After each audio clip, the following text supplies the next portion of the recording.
Ini yang perlu kita bawakan kepada anda, dan pagi ini juga secara dalam talian kita ingin ucapkan selamat pagi dan juga Assalamualaikum kepada Profesor Madya Dr. Muhammad Khairi Ibrahim yang merupakan Dekan Fakulti Sains Kemanusiaan Universiti Kuala Lumpur Idris, dan juga Profesor Madya Dr. Khairi Arifin, pensyarah kanan dari Jabatan Fakulti Sains Kemanusiaan UPSI. Terima kasih kedua-duanya kerana sudi bersama kami. Assalamualaikum. Kita tanyakan dulu kepada Prof Madya Dr. Khairi. Ini merupakan satu topik yang juga dekat dengan UPSI kerana portfolio pendidikan yang dipegang. Apakah program aktif ataupun aktiviti yang bakal dilaksanakan untuk membina jati diri yang mengaitkan pendidikan yang bagus dengan semangat kemerdekaan dan ciptakan negara yang utuh? Mungkin Prof boleh berikan sedikit pengenalan. Terima kasih pengacara majlis. Program pada pagi SPM pagi ini sudah pasti UPSI menjadi pelopor kepada kita menjiwai erti kemerdekaan dalam pendidikan, kerana UPSI itu telah berada sejak 1922 dan menjadi satu universiti pada tahun 1997 . Oleh itu, pastinya sejarah UPSI itu melahirkan pemimpin-pemimpin pendidikan negara yang memacu kelangsungan kemerdekaan. Maka dengan itu pastinya UPSI mempunyai titik sejarah yang penting, iaitu tentang bangunan Sulung Budiman yang menjadi Muzium Pendidikan Nasional pada masa ini. Dan pastinya kampus UPSI menjadi satu titik sejarah kemerdekaan yang cukup bermakna, yang telah melahirkan banyak pemimpin-pemimpin negara. Dahulunya kita mempunyai Pendeta Ulung, Zakbar, yang masih mempunyai rumah Zakbar di UPSI. Dan kita UPSI telah melahirkan banyak pemimpin negara seperti Timbalan Perdana Menteri Allahyarham Tun Ghaffar Babar, dan tokoh pendidikan Tan Sri Awang Had Saleh. Maka dari itu, dalam keadaan COVID-19 ini, sudah pasti dalam menjiwai erti kemerdekaan dalam pendidikan, kita menggunakan program secara maya yang melibatkan Jabatan Sejarah dan Persatuan Mahasiswa Sejarah dan UPSI seluruhnya, di mana kita mempunyai program webinar yang dibuka secara umum dan kepada semua pelajar dengan kerjasama Jabatan Sejarah Fakulti Sains Kemanusiaan, dan juga dengan kerjasama Persatuan Mahasiswa Sejarah di UPSI, dengan tema-tema tertentu. Antaranya adalah menelusuri erti kemerdekaan. Kita menyorot tentang erti sebuah kemerdekaan dengan pembentang yang cukup dikenali, iaitu Profesor Dr. Ishak Saad, Profesor Datuk Dr. Abdullah Zakaria, dan beberapa pembentang daripada universiti-universiti di Malaysia.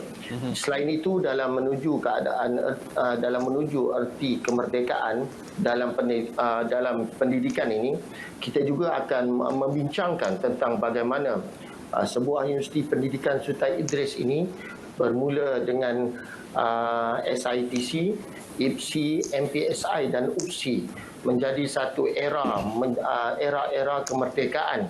Dan kita juga mempunyai jemputan daripada tokoh-tokoh, daripada alumni UPSI yang mempunyai pengalaman yang luas dalam membicarakan tentang hal ini. Selain itu, kita juga mempunyai perkongsian ilmu dalam webinar mengenai tentang apa yang saya nyatakan tadi, adalah mengenai tentang perjuangan serantau yang menyokong dalam kita memahami tentang perjuangan kemerdekaan, nasionalisme, dan menjadikan semangat kita mencapai kemerdekaan itu terus utuh dalam perjuangan dan patriotisme kita yang berjuang sebelum ini. Selain itu juga melalui Persatuan Mahasiswa Sejarah dengan dibiayai oleh Universiti Pendidikan Sultan Idris, kita melaksanakan pertandingan mencipta kod poster kreatif bertemakan merdeka dari wabak COVID-19, merdeka daripada wabak COVID-19. Kedua, pertandingan video pendek merdeka dan pertandingan pakaian mengikut kaum di Malaysia yang mewujudkan perpaduan, dan kuis kemerdekaan. Program-program ini sebenarnya adalah bertujuan untuk bertujuan untuk melahirkan semangat mencintai kemerdekaan dalam erti kemerdekaan yang terpadu dalam diri seseorang individu sebagai warga negara Malaysia. Kerana program kali ini kita melaksanakan menyeluruh, melibatkan masyarakat, komuniti, melibatkan pelajar dan melibatkan semua warga, penyelidik, ahli akademik, guru dan juga pegawai-pegawai, dan semua terbuka luas kali ini. Maka kita harap pagi ini dia menjadi satu erti bermakna dalam erti kemerdekaan. Baik, seterusnya kita lihat kepada konsep kemerdekaan itu sendiri di dalam dunia pendidikan di Malaysia. Apakah perkaitannya di antara dua dunia ini? Ingin kita bertanyakan kepada Profesor Madya Dr. Khairi Arifin. Silakan. Okey, terima kasih kepada Selamat Pagi Malaysia untuk beri ruang saya bercakap tentang hal ini. Sebenarnya pendidikan ini sangat penting kerana pendidikan merupakan medium untuk memahami semangat kemerdekaan, dan juga melalui pendidikan juga merupakan satu medium untuk menjiwai nilai dan pengertian kemerdekaan itu. Kalau kita lihat dari segi sejarahnya, melihat dari sudut sejarah, bagaimana kita nak memahami peristiwa yang berlaku pada era sejarah, bagaimana generasi terdahulu yang berjuang, yang meniupkan semangat api untuk membebaskan dalam jiwa masyarakat dahulu daripada belenggu penjajahan British.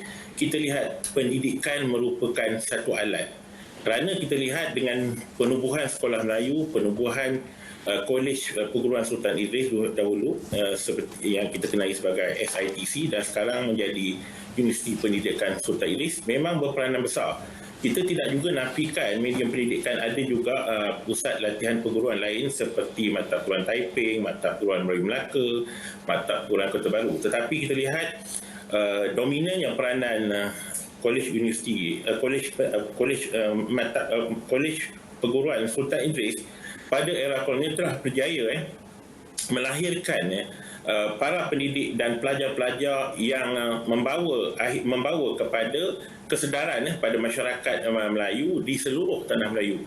Jadi kenapa saya katakan pendidikan tu sebagai medium terpenting? Sebab melalui pendidikan tu pelajar diajar, disedari tentang perkara yang berlaku. Kalau melihat generasi hari ini, bila mereka belajar dalam di sekolah atau sama ada di sekolah rendah atau sekolah menengah, malah di institut kajian tinggi, masuk juga swasta dan juga awam yang memperkenalkan mata pelajaran yang berkaitan dengan pengertian kemerdekaan seperti pengajian Malaysia, hubungan etnik, ataupun kalau di peringkat sekolah pendidikan moral, pendidikan sivik dan kewarganegaraan. Di situ jelas bagaimana pendidikan itu menjadi medium kepada kesedaran semangat kebangsaan dan akhirnya membawa pengertian ataupun pengetahuan berkaitan dengan kemerdekaan. Dan juga melalui pendidikan juga kita lihat memberi peluang dan ruang kepada para pelajar, sama ada guru pun terlibat, untuk membuat kajian ataupun menelusuri sejarah peristiwa masa silam. Bagaimana tokoh dan kita tahu sedar bahawa peringkat awal bibit-bibit kemerdekaan itu bermula dengan tokoh-tokoh seperti Haji Abdullah Limbong, Datuk Mahathir Lela, Mat Kilau. Di situ kita faham kalau tiadanya medium ini, bagaimana pelajar sekarang boleh menyedari. Dan bila kita lihat pada era selepas tahun 20-an 30-an, wujudnya pembelajaran ataupun perbincangan dalam dunia pendidikan itu berkaitan dengan bagaimana tokoh-tokoh dulu melalui persatuan-persatuan. Kemudian setelah awal-awal selepas pendudukan Jepun, bagaimana dalam pendidikan itu diceritakan kepada generasi sekarang. Bagaimana tokoh-tokoh dalam parti-parti politik yang berjuang untuk menuntut kemerdekaan daripada British. Itu saya katakan medium pendidikan ini penting, dan melalui pendidikan juga masyarakat pada masa sekarang sedar bahawa pendidikan pada masa dahulu orang Melayu sendiri dan juga masyarakat tidak diberi peluang untuk bebas bagaimana sekarang apabila pendidikan orang Melayu pada masa dahulu hanya terhad kepada pendidikan sekolah rendah sahaja. Sedangkan pendidikan sekolah menengah tiada. Jadi pada masa itu pengantar bahasa Melayu untuk orang Melayu hanya terikat di sekolah rendah. Jadi itu kita katakan bahawa pendidikan ini dapat menyedar masyarakat pada masa ini, dan kita ambillah iktibar bagi generasi sekarang agar memperkuatkan diri dengan mendalami lagi, memahami lagi dan menjiwai apa yang berlaku pada dulu sebagai orang kata panduan kepada kita dalam menghadapi arus yang semakin bercabar. Kerana dengan pendidikan itu dapat menyelamatkan diri kita juga daripada anasi-anasi yang tidak begitu sesuai yang boleh mempengaruhi pemikiran dan merosakkan jati diri. Jadi pendidikan itu penting sebab dalam pendidikan itu banyak nilai-nilai yang berkaitan boleh disampaikan. Bukan kita tidak nafikan institusi lain pun juga terlibat macam Jabatan Penerangan Sungai, tetapi pendidikan perlu diakui bahawa ia adalah medium penting dalam memupuk semangat kemerdekaan. Terima kasih kita ucapkan kerana sudi bersama kami dalam Selamat Pagi Malaysia pagi ini dan memberikan satu penyantunan aspek pendidikan dalam kemerdekaan dan pentingnya kepada para pendidik dan juga kepada masyarakat umum. Terima kasih sekali lagi kita ucapkan kepada pihak UCSI.